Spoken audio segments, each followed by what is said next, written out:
Hi, Mystery Recapped here. Today, I'm going to explain an American fantasy adventure comedy film called Gulliver's Travels. Spoilers ahead, watch out, and take care.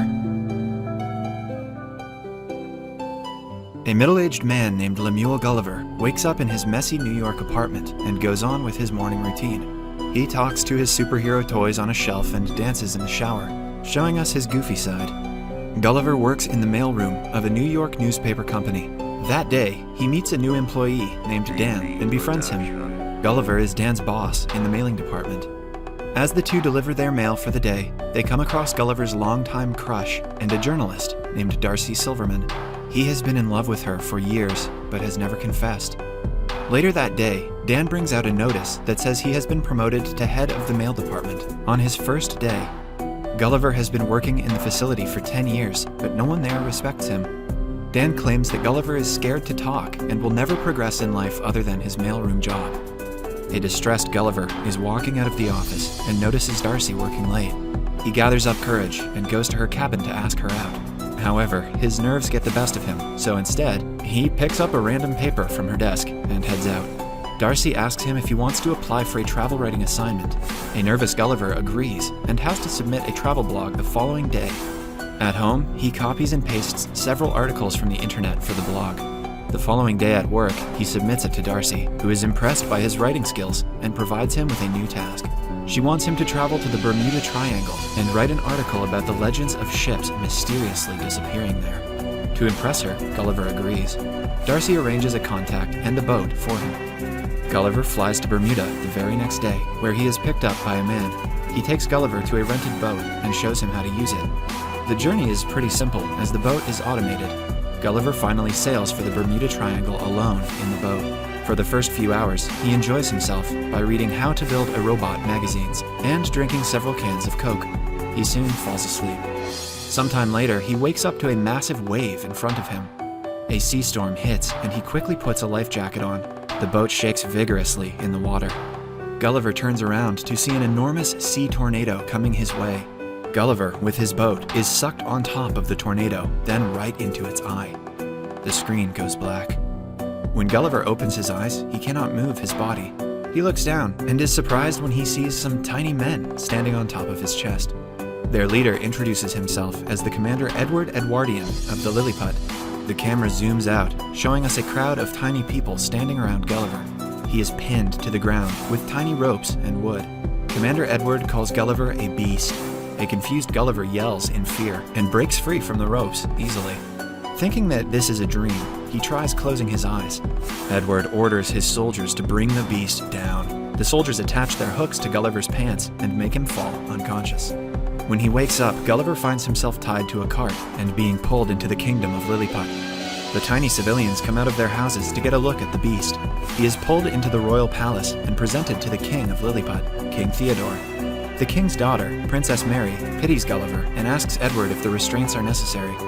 Edward claims that Gulliver is a spy from their enemy kingdom, Blefuscia. Gulliver finally speaks and asks the king where he is. King Theodore's secretary, Jinx, tells him that he is in Lilliput, the greatest nation in the world. Gulliver thinks this is a prank and asks the non-existent cameraman to show himself.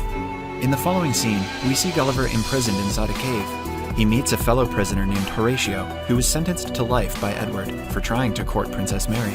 The two are approached by Edward again, who listens to them referring to him as lame ass. When an angry Edward threatens to imprison them for life, Gulliver claims lame ass means someone who is brave. Happy with the answer, Edward takes both the prisoners to a field to plow it, with the help of Gulliver's strength.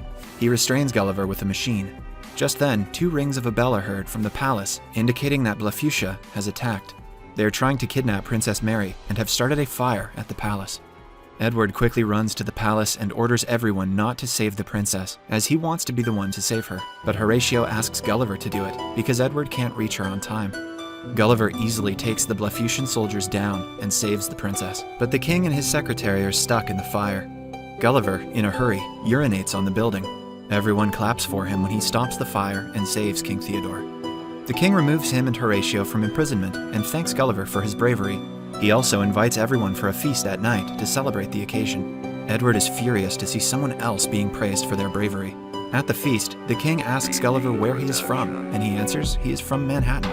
The people assume that Gulliver was the president of Manhattan, as he is the bravest one there. Gulliver feels like a hero for the first time in his life, so he fabricates the story, claiming he was known as President the Awesome. Everyone believes him, except for Edward.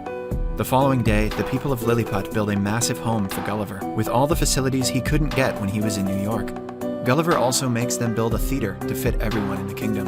Then, he shows them a drama of the sinking Titanic, claiming it to be the story of his life. Everyone is amazed by the tragic life that he has had. Edward inquires how he was saved after drowning, and Gulliver claims that he was resuscitated. Later, Horatio asks Gulliver to help him impress Princess Mary, and Gulliver agrees. The two go to the palace, and Horatio approaches the princess. A hidden Gulliver recites the lyrics of the song Kiss, making Horatio repeat it. By the end of it, the princess starts to fall for Horatio, but she is called by Edward, who has come to court her. The two have been destined to get married, as Edward is the bravest of the kingdom. Princess Mary isn't fond of Edward, but she cannot seem to get rid of him. Somewhere else, the search party finds the washed-up boat with cans of Coke. Gulliver comes to the scene and finds his phone is still working. He has 12 voice messages from Darcy. Turns out she is furious to have found out about Gulliver's plagiarized article. She has to now sail on the same trail Gulliver came through to do the Bermuda Triangle research herself. Gulliver now doesn't want to go back to New York and face her, so he decides to stay in Lilliput permanently. Edward is not happy about the decision and tells the king he is suspicious of Gulliver. The king dismisses him, claiming that he trusts Gulliver. Because of his stay, the king gives Gulliver the title of the new general and demotes Edward to vice-general. A jealous Edward turns Lilliput's defense system off, making it easier for their enemies Blefuscia to attack. Blefuscian soldiers and their king see this and plan to attack Lilliput immediately. They approach the kingdom through waters and launch cannonballs towards Lilliput.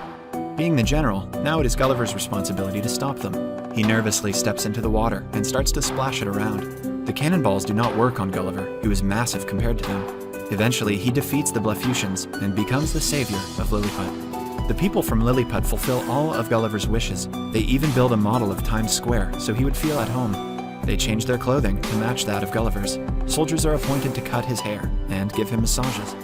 One night, Edward barges into the princess's chamber. He claims that it is his right to come in any time because he courts the princess. The princess finally reveals that she doesn't love him and doesn't want him to court her anymore. An angered Edward leaves for Blefuscia to ask for help from their king. Edward's men have found the Build Your Robot book Gulliver had on the boat. The Blefuscian king agrees to help him build a robot using the book to battle Gulliver. Some days later, Gulliver is at the model Times Square. When the bells of the palace ring, suggesting an invasion, Gulliver gets ready to battle tiny people, but is surprised when a huge robot being operated by Edward stands in front of him. Edward challenges him for a duel. Gulliver has no way out but to accept. He tries to push the robot, but it is way stronger than him. It picks Gulliver up with his pants and makes him accept defeat. Gulliver also confesses that everything he said about him being the president is a lie. The king and the princess are surprised to have been betrayed by him. Edward sends Gulliver to a forbidden place called the Island Where We Dare Not Go as a punishment. When Gulliver is left there, he is picked up by a giant little girl. Turns out the island is the home of giants. The girl thinks Gulliver is a toy and keeps him in her Barbie house, dressing him in girly pink clothes. Meanwhile, back in Lilliput, Darcy's body washes up on the shore. Gulliver has told everyone that Darcy is his princess back home, so Edward recognizes her and imprisons her. She meets King Theodore and his queen in the prison, who have been captured after Gulliver's defeat. Horatio sees this and decides to travel to the Island Where We Dare Not Go to get Gulliver back. He is minuscule on the island and manages to reach Gulliver safely. The little girl's dollhouse also has a skeleton of a dead U.S. Air Force pilot. Gulliver uses the parachute to escape and fly back to Lilliput. He first goes to meet Darcy in the prison and confesses that he has a crush on her. She forgives him for plagiarizing the article and seems to be opening up to him. Gulliver has decided to challenge Edward for a duel. He doesn't want to prove his bravery anymore, but genuinely wants to help Lilliput. The following day, the two stand before each other, ready to battle. Gulliver wants Edward to give the kingdom back to King Theodore if he wins, but if he loses, Edward will destroy the kingdom altogether. The two fight, and Edward overpowers him within seconds. Horatio runs to help him and manages to get inside the robot. He defeats Edward from inside, eventually depowering the robot. After that, Gulliver easily manages to defeat it, and the crowd erupts in cheers. Even Darcy celebrates the win. Because of Horatio's bravery, he is provided permission to court Princess Mary. The two finally kiss.